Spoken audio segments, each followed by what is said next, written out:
Exposing the secrets of Subaru Forester AC failures. Don't sweat it. Here's what's really going on under the hood. If your AC stopped working, this is for you. First up, low refrigerant.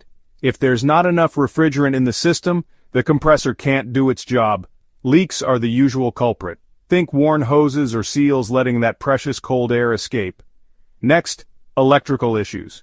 Your AC compressor needs power to run. A blown fuse, bad relay, or a faulty wiring connection can stop it in its tracks.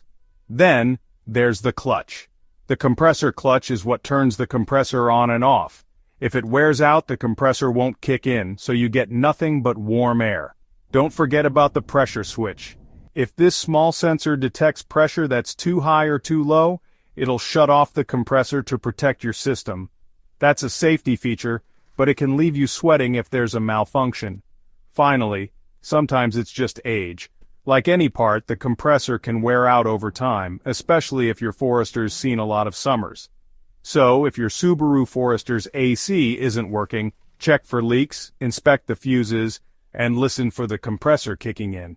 These simple checks can help you stay cool and avoid expensive repairs down the road. Stay cool, Forester fans!